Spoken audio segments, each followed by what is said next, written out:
Hello दोस्तों, Hindi mirror पर फिर से आपका स्वागत है। कैसे हैं आप सब दोस्तों? आज का जो विषय है आपका, जो एमसीक्यू लिए गए हैं आपके लिए, तो वो आधुनिकता एवं हिंदी साहित्य से लिए गए हैं। जो विषय है ये है आधुनिकता एवं हिंदी साहित्य।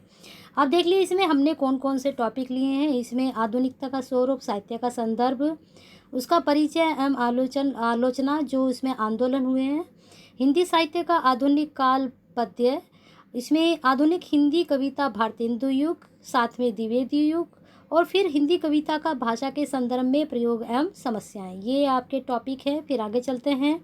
फिर आता है इसमें टॉपिक छायावादी कविता। ठीक है, पहले आधुनिक कविता आई, फिर आई छायावादी कविता। इनसे भी रिलेटेड इसमें प्रश्न है, जिसमें जयशंकर प्रसाद जी, सुमित्रा नंदन पंत, निराला जी और महादेवी वर्मा, इन चारों के तो हैं ही। इसके अलावा भी और भी जो कवि हुए हैं, इसमें दो चार कवि के प्रश्न और डाले गए हैं, जो बहुत ही हमने समझा कि प्रश्न बहुत ही महत्वपूर्ण है, तो उनको भी हमने डाला है इन चारों के अलावा, छायावादी कवियों के अलावा। ठीक है, और आधुनिक कविता में हमने आपको बताई दिया कि द्विवेदी युग, भारतेंदु युग, इनके बारे में है। तो सभी प्रश्न बहुत महत्वपूर्ण होने वाले हैं। ये आपका कंटेंट मैंने आपको समझा दिया कि इनसे रिलेटेड इसमें एमसीक्यू हैं, और एमसीक्यू आपके जो हैं 155 एमसीक्यू हैं, यानी कि 155 एमसीक्यू हैं। बहुत ही महत्वपूर्ण जाने वाले हैं। वीडियो को पूरी जरूर देखना।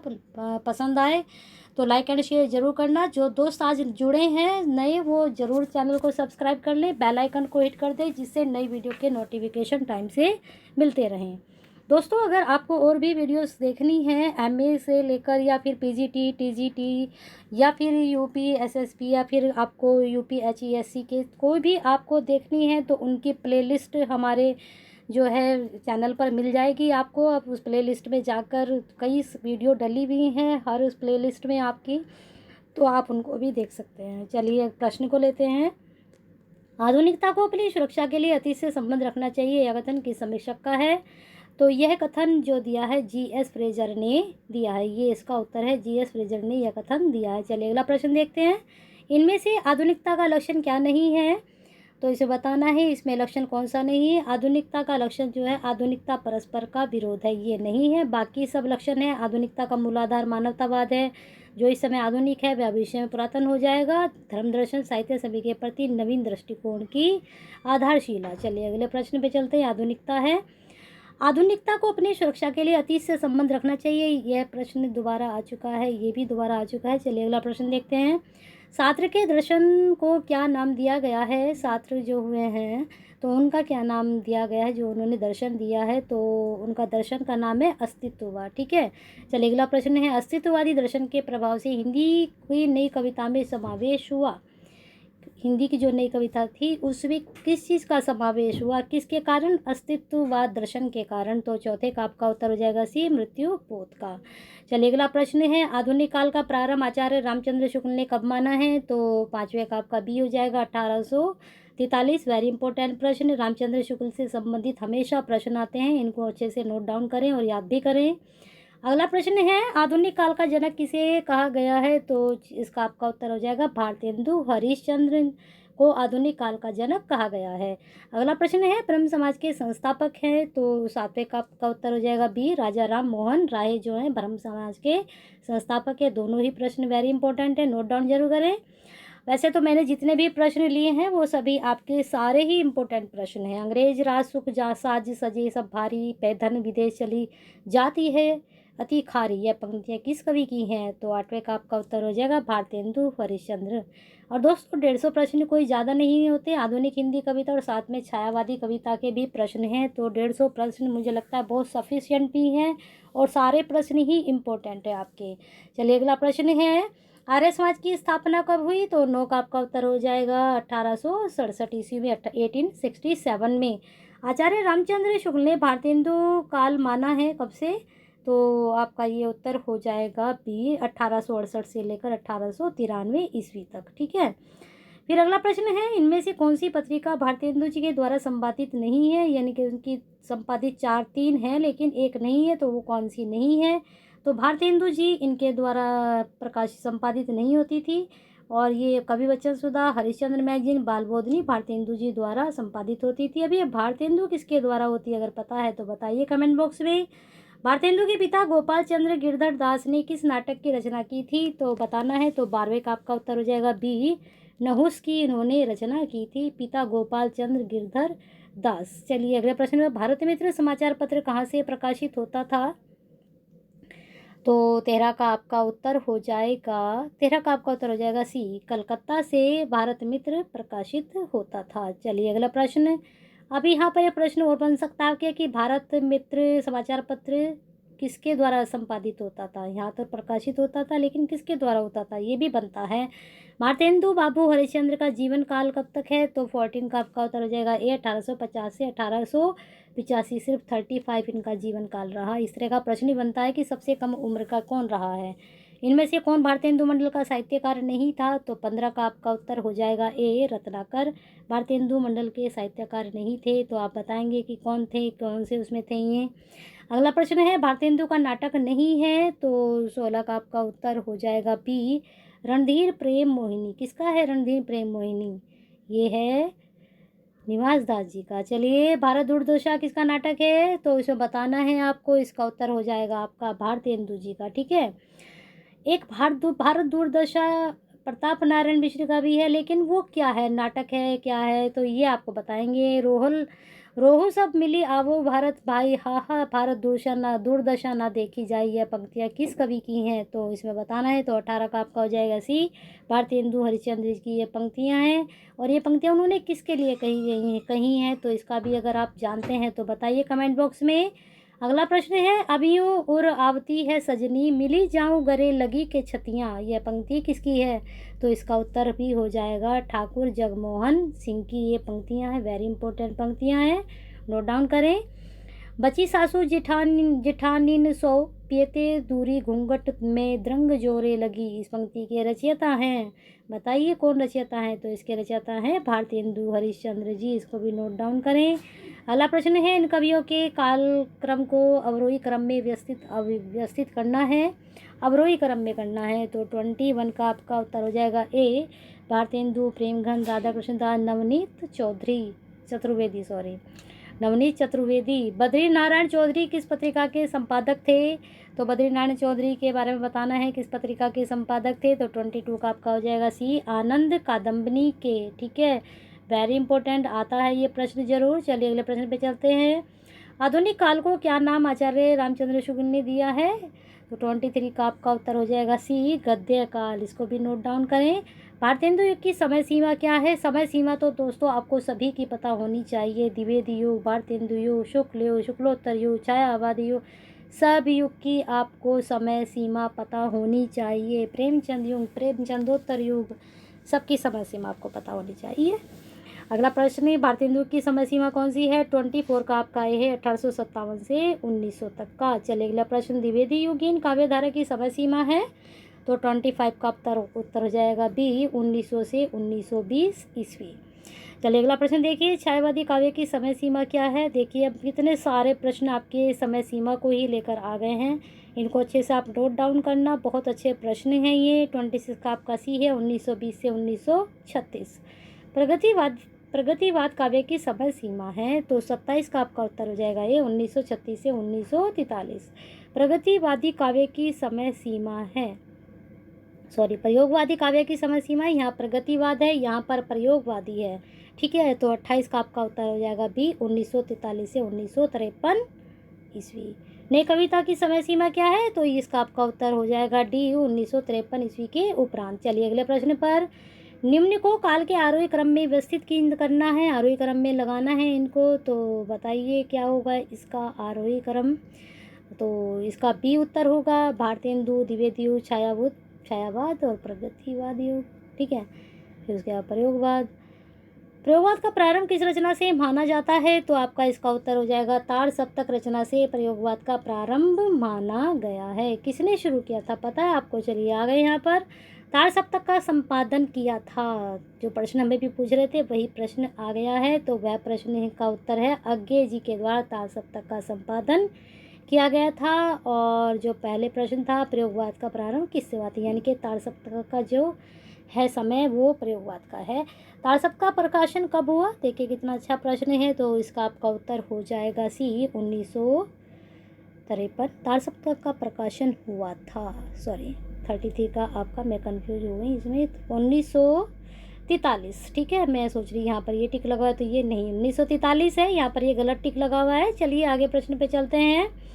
अगला प्रश्न है, विजय देव नारायण शाही किस सप्तक की कवि हैं? तो इसमें उत्तर बताना है, विजय देव नारायण शाही किस सप्तक की कवि हैं? तो 35 का आपका उत्तर हो जाएगा सी, तीसरे सप्तक के। तीसरा सप्तक का प्रकाशन कब हुआ? सब प्रश्न एक दूसरे से जुड़े हैं, चांसी बनी हुई है इन प्रश्न की, तो सबको अगर आप एक साथ से नोट डाउन करेंगे तो आपके लिए भी बहुत अच्छा होगा।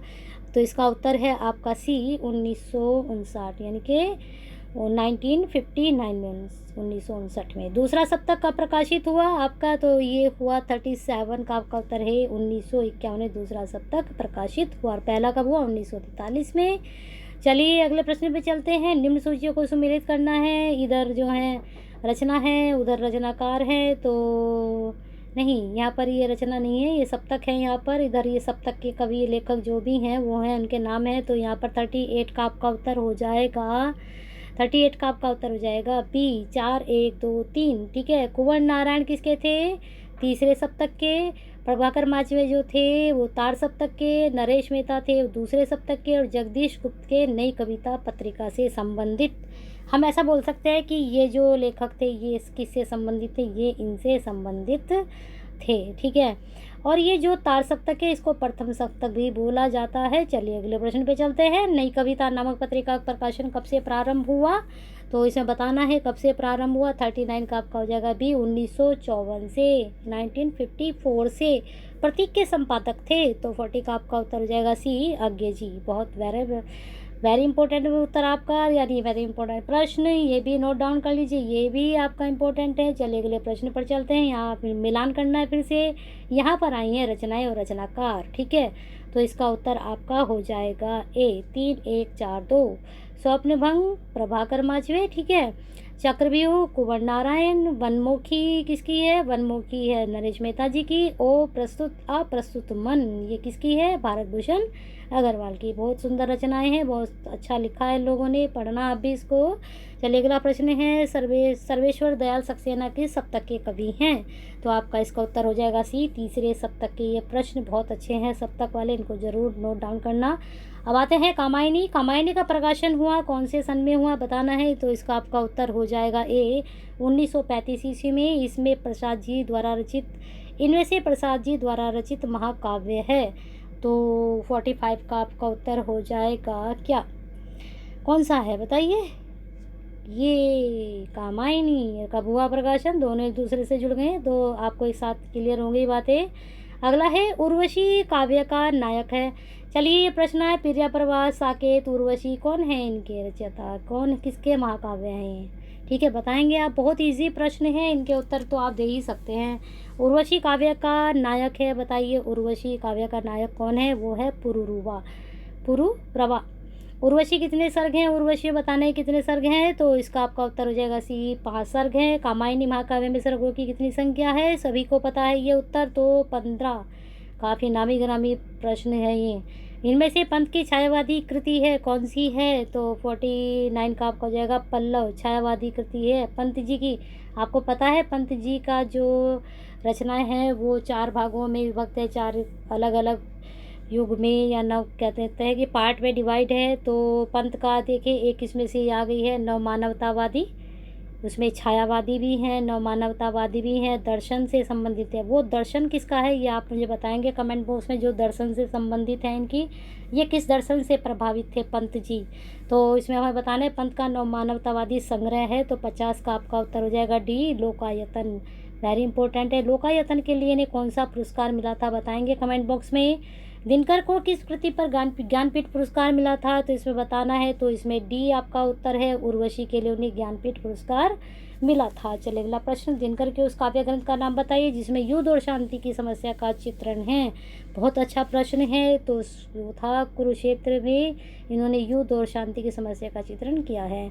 अगला प्रश्न है, इनमें से कौन प्रगतिवादी कवि नहीं है? यानी कि इसमें 3 है प्रगतिवादी लेकिन एक नहीं है। तो 53 का आपका हो जाएगा बी, सर्वेश्वर दयाल सक्सेना जी हैं ये, प्रगतिवादी कवि नहीं है। ठीक है, बाकी त्रिलोचन, केदारनाथ अग्रवाल, नागार्जुन जी जो हैं क्या हैं? प्रगतिवादी कवि हैं। कौन सी रचना कि निराला की नहीं है, तो 54 का आपका हो जाएगा सी, गुंजन निराला जी की नहीं है। गुंजन किसकी है बताइए। इनमें से महादेवी की कृति है। बहुत आसान प्रश्न है, अगर आप ये प्रश्न करते हैं तो इसका मतलब आपकी बहुत अच्छे से तैयारी हो रखी है। इनमें से महादेवी की कृति कौन सी है, तो सीधा सीधा आपका उत्तर बता देते हैं, यामा उनकी कृति है महादेवी जी की। अब बताइए उर्वशी, फिर आगे उर्वशी अभी आपने पढ़ा है किसकी, आंसू किसकी है, तुलसीदास किसकी है बताइए। हरिवंश राय बच्चन की काव्य कृति कौन सी है, तो ठीक है, तो मधुशाला, निशा निमंत्रण, मधुकलश, मधुशाला, निशा निमंत्रण, मधुकलश सभी उनकी काव्य कृति हैं। नकेनवादी कवियों में कौन शामिल नहीं है, तो बताना है कौन शामिल नहीं है, तो 57 का आपका उत्तर हो जाएगा डी, नरेंद्र शर्मा जी जो है वो नकेनवादी कवियों में शामिल नहीं है। नलिन केसर नरेश, आपके लिए एक चीज़ बता देती हूँ, इनके जो शुरू का ये वर्ण है उन्होंने ले लिया और इसको अलग इन्होंने बना दिया एक नाम, नकेनवादी। देखिए न, यहाँ पर के ले लिया इन्होंने और यहाँ पर ना ले लिया, तो क्या बन गया, नकेनवादी। तीनों ने अपने नाम का पहला वर्ण लेकर इसका उद्भव किया या फिर इसकी शुरुआत की। नकेनवाद का दूसरा नाम क्या है, तो बताइए, इसका नाम है प्रपद्यवाद। ठीक है, नकेनवाद का दूसरा नाम प्रपद्यवाद है। नकेनवाद को मैंने आपको समझा दिया क्यों कहा गया नकेनवाद। इनमें से कौन सा कवि प्रगतिवादी कवि नहीं है, तो 59 का आपका उत्तर हो जाएगा सी, केदारनाथ सिंह प्रगतिवादी कवि नहीं है। बाकी दिनकर, त्रिलोचन, केदारनाथ जो हैं वो क्या हैं, प्रगतिवादी कवि। केदारनाथ सिंह कैसे कवि हैं बताइए, प्रयोगवादी है, प्रगतिवादी है, छायावादी, कौन से युग के कवि हैं ये। अब ये सुन बे गुलाब में गुलाब किसका प्रतीक है, तो बताना है। अब ये रचना किसकी है, अब ये सुन बे गुलाब, तो इसमें किसका प्रतीक है, तो 60 का आपका उत्तर हो जाएगा बी, पूंजीपति वर्ग का। और ये रचना किसकी है आपको बतानी है।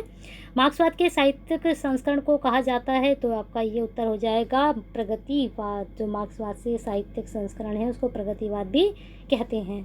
श्वानों को मिलता दूध, वस्त्र, भूखे बच्चे उकलाते हैं, इन पंक्ति में किस बात की झलक है, तो 62 का आपका उत्तर हो जाएगा बी, प्रगतिवाद की। बहुत अच्छी पंक्ति है और ये पंक्ति किसकी है ये आप जानिए। संस्कृति के 4 अध्याय पुस्तक के लेखक कौन है, तो इस 63 का आपका उत्तर हो जाएगा डी, रामधारी सिंह दिनकर। बहुत अच्छी इन्होंने लिखा है ये, तो पढ़िए इसको। संस्कृति के 4 अध्याय उन्होंने कौन से बताए हैं, हमारे देश की संस्कृति से संबंधित है वो सब।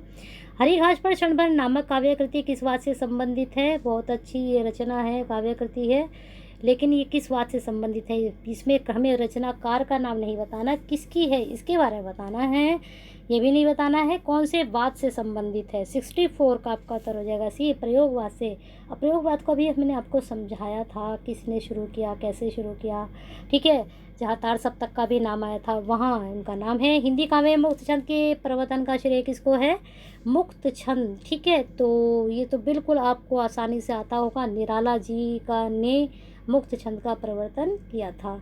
उनकी कौन सी कविता में मुक्त छंद था, किस कवि के छंद योजना के आलोचकों ने रबड़ छंद या केचुआ छंद कहा है, तो इसका आपका उत्तर हो जाएगा निराला जी की ही छंद योजना को आज उनके आलोचक थे उन्होंने रबड़ छंद या केचुआ कहा है। क्यों कहा है पता है आप लोगों को, नहीं बताया तो पता लगाइए इसका और बताइए कमेंट बॉक्स में। 67 का यहाँ पर सूची है, इधर ये जो है सूची में ये पंक्तियाँ हैं, उधर जो है जिन्होंने ये पंक्तियाँ लिखी हैं रचनाकार के नाम है, तो मैचिंग बता देती हूँ सीधा सीधा। इसमें 67 का आपका उत्तर हो जाएगा सी, इसका आपका उत्तर है 4 3 1 2। ठीक है, इसको आप बाद में मैच कर लेना। मधुर मधुर मेरे दीपक जल, प्रियतम का पथ अलौकिक कर, ये पंक्तियाँ किस रचनाकार की, कितनी सुंदर पंक्तियाँ कही हैं, तो 68 का आपका उत्तर हो जाएगा सी, महादेवी वर्मा जी की पंक्तियाँ हैं। कहाँ से ली उन्होंने ये पंक्तियाँ, चाह नहीं सुरबाला के गहनों में गूथा जाऊँ, यह पंक्ति किस कवि की है, तो इसकी है जो है माखनलाल चतुर्वेदी जी की है। बहुत ही सुंदर पंक्ति हैं, किस कविता से ली हैं गई हैं ये।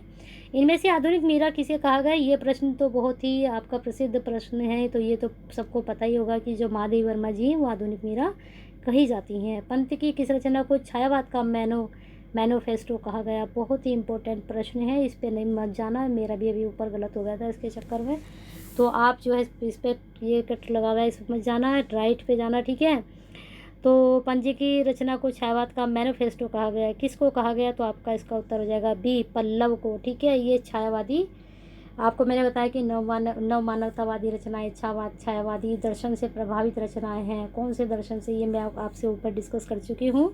अगला प्रश्न है, छायावाद है स्थूल के प्रति सूक्ष्म का विद्रोह या परिभाषा किसकी है?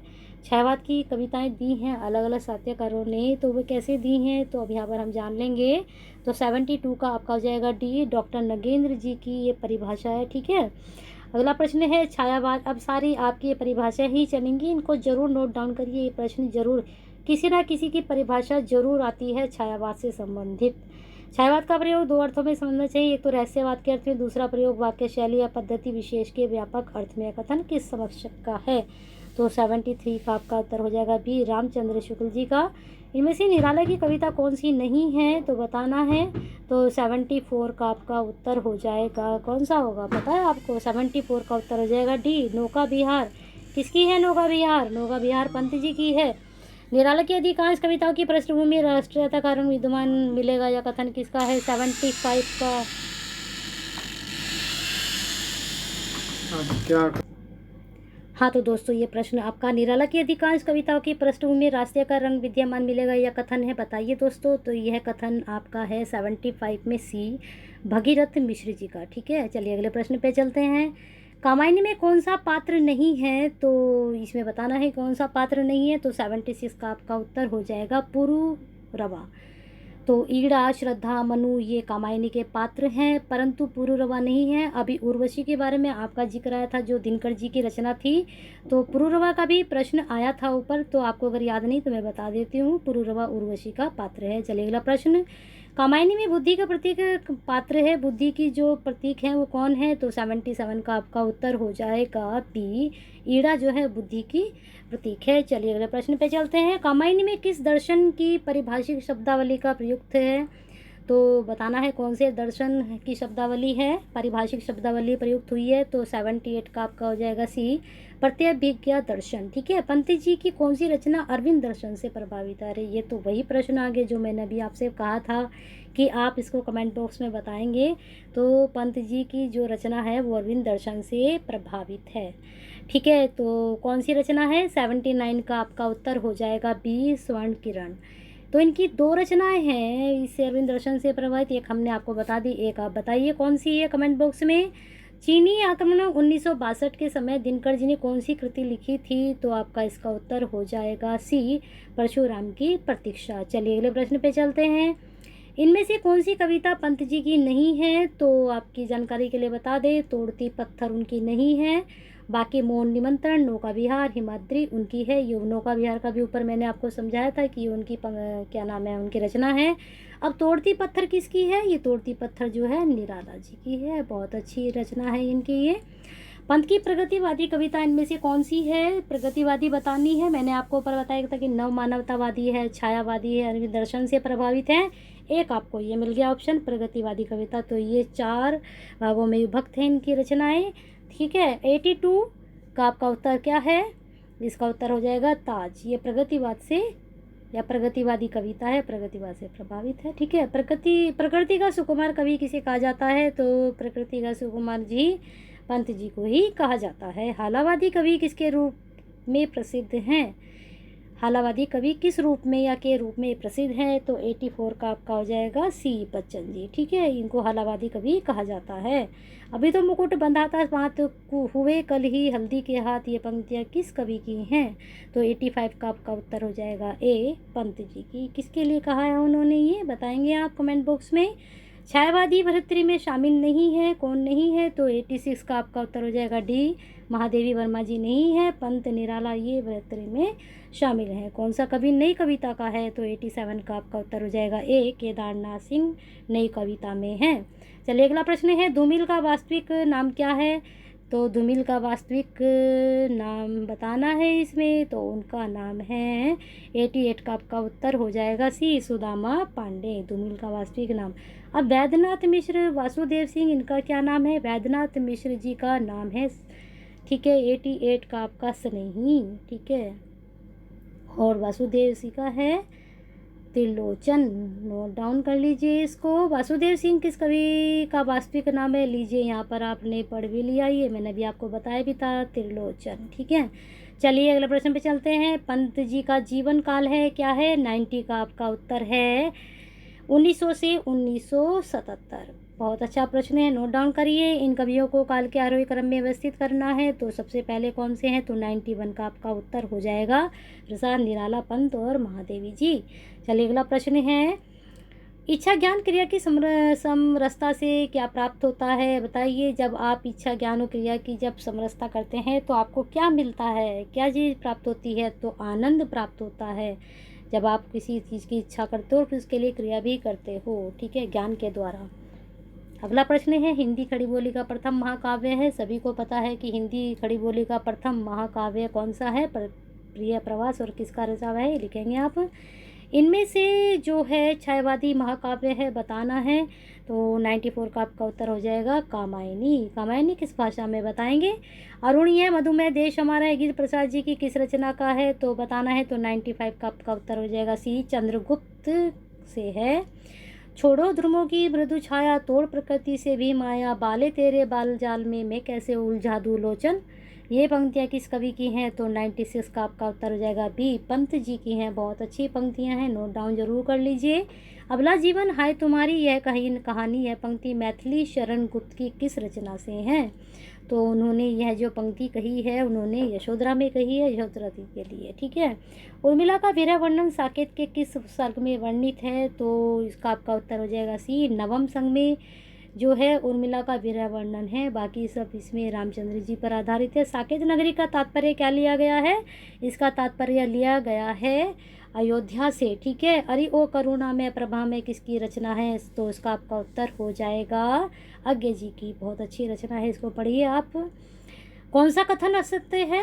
इसमें हम सीधा असत्य कथन देख लेते हैं। तो इसमें आपका उत्तर हो जाएगा डी, कामायनी हिंदी का पहला महाकाव्य। लेकिन हम अभी ऊपर पढ़कर आए थे कि प्रिय प्रवास पहला महाकाव्य है, ठीक है।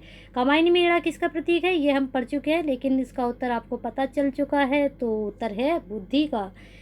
पर यहाँ पर दूसरी तरीके से प्रश्न पूछा गया, ऊपर जो पूछा गया था वो दूसरे तरीके से पूछा गया था। तो एक ही प्रश्न मैं कई बार बता चुकी हूँ कि कई तरीके से पूछा जाता है। अगला प्रश्न है, बिखरी अल के ज्योतर्क जाल पंक्ति में प्रसाद जी के किसके सौंदर्य का वर्णन किया गया है? तो इसमें सौंदर्य का वर्णन किया गया है ईड़ा के, ठीक है। चलिए अगला प्रश्न है, गा कोकिल बरसा पावक कर्ण नष्ट भ्रष्ट हो पूर्ण पुरातन, ये पंक्ति किस कवि की हैं? तो ये पंक्ति जो है ये पंत जी की हैं। चलिए अगला प्रश्न, कविता करने की प्रेरणा मुझे प्रकृति निरीक्षण से मिली, यह कथन किस कवि का है? तो 118 का सभी को पता है कि प्रकृति के सुकुमार कवि जो है सुमित्रा नंदन पंत को कहा गया है। तो उन्होंने कहा है कि मुझे प्रेरणा कहाँ से मिली? प्रकृति से मिली, ठीक है। अगला प्रश्न में मिलान करना है, यहाँ पर रचना है, रचनाकार के नाम है। तो आपका इसका उत्तर हो जाएगा 119 का आपका उत्तर है डी, 2 2 3 4 1 में सीधा यहाँ पर ये आपको बता देती हूँ। बादल राग किसकी है? निराला जी की। पैशोलो की प्रतिध्वना प्रसाद जी की। बादल किसकी है? पंत जी की। मधुर मधुर मेरे दीपक जल महादेवी वर्मा जी की। चलिए अगला प्रश्न, कौन सी रचना हरिओ जी की नहीं है? तो 121 का आपका उत्तर हो जाएगा अनग जो है उनकी रचना नहीं है। प्रिय प्रभा वैदी वनवास चोखे चौप थे उनकी रचना है। लेकिन अनग किसकी है? तो अनग आपको बता देते हैं 121 का आपका उत्तर है गुप्त जी की, यानी कि मैथिली शरण गुप्त जी की, ठीक है। अनग उनकी रचना है। और ये क्या है? ये नाटक है। अनग जो है नाटक है, उनके द्वारा लिखा गया। प्रिय प्रवास की राधा की प्रमुख विशेषता क्या है? बताना है इसमें कि कौन सी प्रमुख विशेषता है। तो प्रमुख विशेषता देख लीजिए, 122 का आपका उत्तर हो जाएगा सी, लोक सेविका होना। प्रिय प्रवास में राधा की जो प्रमुख विशेषता है वो लोक सेविका के रूप में उभरी है वहाँ पर। साकेत की रचना किस पात्र को महत्व देने हेतु की गई है? तो इसका आपका उत्तर हो जाएगा सी, उर्मिला। साकेत की रचना उनको महत्व दिया गया था, तब ये इसकी रचना हुई थी। इनमें से निराला की कविता कौन सी नहीं है? तो आपका 124 का उत्तर हो जाएगा ब्रह्म राक्षस जो है उनकी रचना नहीं है निराला जी की। कुकरमुत्ता बादला भिक्षुक उनकी रचना है। लेकिन ब्रह्म राक्षस किसकी है? ब्रह्म राक्षस बता देते हैं आपको, ये गजानन माधव मुक्तिबोध की है। इसको नोट डाउन कर लें आप, गजानन माधव मुक्तिबोध, ठीक है। बहुत अच्छी रचना है ये, पढ़िए, बहुत अच्छा लिखा है उन्होंने इसमें। चलिए अगला देखिए, महादेवी वर्मा जी की कृति कौन सी नहीं है? तो ये तो आपको सबको पता ही है कि दीपशिखा सांध्य गीत रश्मि उनकी है, लेकिन अनामिका उनकी नहीं है, ये निराला जी की रचना है, ठीक है। अब यहाँ पर मिलान करना है, मिलान देख लीजिए, कविता का नाम, इधर कवि का नाम है, तो इसका आपका उत्तर हो जाएगा ए। ठीक है, 4 3 1 2। तो परिवर्तन किसकी है? पंजी की। जूही की कली किसकी है? बताइए जल्दी, जूही की कली किसकी है? 126 में बताइए। तो 126 में जूही की कली है निराला जी की, जिसे सरस्वती पत्रिका में कोई जगह नहीं मिली थी, मना कर दिया गया था। क्यों मना कर दिया गया था कि ये सरस्वती में नहीं उन्होंने संपादित की थी? क्या का रीज़न दिया था उन्होंने, बताएंगे आप? तो आपका जो है पुष्प की अभिलाषा किसकी है? माखनलाल चतुर्वेदी। वीरों का कैसा बसंत? सुभद्रा कुमारी चौहान। चलिए अगले प्रश्न पे चलते हैं। निराला की मुक्त छंद वाली कविताओं को आलोचकों ने क्या नाम दिया है? अभी हम ये प्रश्न ऊपर पढ़कर आए हैं, लेकिन यहाँ पर ये प्रश्न अब दूसरे तरीके से पूछ लिया गया है, तो यहाँ पर इसका उत्तर सभी को पता भी चल गया होगा कौन सा होगा। ए बी दोनों। रबड़ छंद भी कहा है, केचुआ छंद भी कहा है। महादेवी की कविता में कौन सा तत्व नहीं है? तो 130 का आपका उत्तर हो जाएगा डी, लौकिक प्रेम नहीं है। वेदना भाव रहस्यवाद भी, करुणा भी, लेकिन लौकिक प्रेम नहीं है। कीर का प्रिय आज पिंजर खोल दो मैं की और पिंजर किसके प्रतीक हैं? यानी कि ये जो कीर का प्रिय पिंजर खोल दो में, पिंजर किसका प्रतीक है बताइए? तो 131 का आपका हो जाएगा ए, जीवात्मा और शरीर के। चलिए अगले प्रश्न पे चलते हैं। कौन सा तत्व गीत काव्य का तत्व है? तो 132 का आपका उत्तर हो जाएगा डी, ये सभी। आत्मव्यंजन, अभावगत एकरूपता और गेयता जो है गीत काव्य का तत्व है। अगला प्रश्न है, इन सूचियों को सुमेलित कीजिए।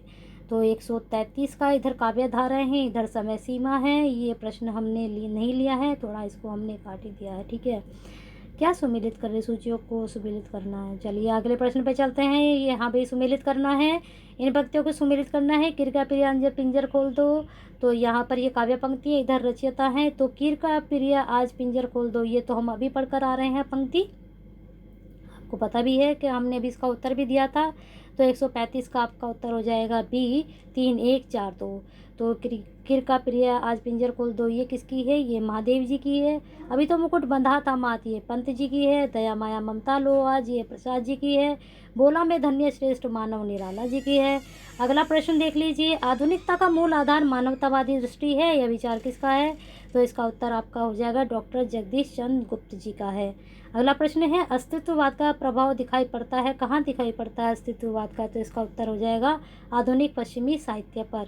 चलिए अगला प्रश्न देख लीजिए। वर्तमान हिंदी साहित्य में कौन सी प्रवृत्तियाँ अस्तित्ववाद के प्रभाव से विकसित हुई हैं? तो बताना है कौन से विकसित हुई हैं। तो इसमें आपका उत्तर हो जाएगा डी, ये सभी। कुंठा, अजनबीपन, संतराज से। चलिए अस्तित्ववाद के बारे में हमने आपको बताया भी था वीडियो में। इनमें से प्रसाद जी की रचना कौन सी नहीं है? तो 141 का आपका हो जाएगा अपरा। ठीक है, अपरा उनकी नहीं है। अपरा जो है वो निराला जी की रचना है, इसको नोट डाउन कर लीजिए आप। हाय मृत्यु का ऐसा अपर अपार्थिव भोजन है पंक्ति किसकी कविता की है? ठीक है, तो 142 का आपका उत्तर हो जाएगा सी, ताज से। ठीक है, और ताज अभी बताया था किसकी रचना है और कौन से दर्शन से प्रभावित है, ये भी बताया था। तो विरह का जलजात, जीवन में जलजात का क्या अर्थ है? तो 143 का आपका हो जाएगा सी, कमल। ठीक है, अहे वासुकी सहस्रफन पंक्ति पंत किसकी कविता है? तो 144 का आपका उत्तर हो जाएगा डी, परिवर्तन। इस धाराशाही जग का क्रम पंक्ति किस कविता की है? तो 145 का आपका उत्तर हो जाएगा ए, नौका विहार। ठीक है, आपका ये इन पंक्तियों को सुमेलित कीजिए। वाद है, इधर वाद दिए गए, छायावाद, हालावाद, ये वाद हैं। इधर कवि हैं, ये कवि कौन से वाद से संबंधित है ये बताना है। तो आपका इसका उत्तर हो जाएगा बी, 2 3 4 1। छायावाद से कौन संबंधित है? जयशंकर प्रसाद। हालावाद से हरिवंश राय बच्चन, इनको हम पढ़कर आ रहे हैं ऊपर। राष्ट्रीय काव्यधारा माखनलाल चतुर्वेदी। प्रगतिवाद त्रिलोचन, बिल्कुल अभी हमने किए हैं ये प्रश्न।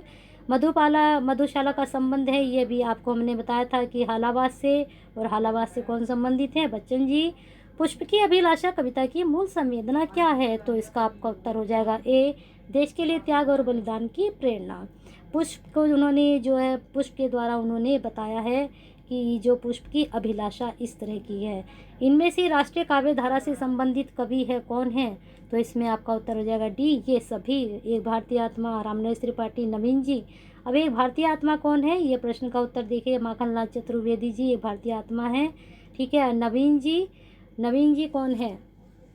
नवीन जी के बारे में बताइए कौन है? तो बालकृष्ण जी के लिए बोला गया है नवीन जी। चलिए आगे चलते हैं। इनमें से पद्म पुरस्कार किसे प्राप्त नहीं हुआ है पद्म पुरस्कार, ठीक है।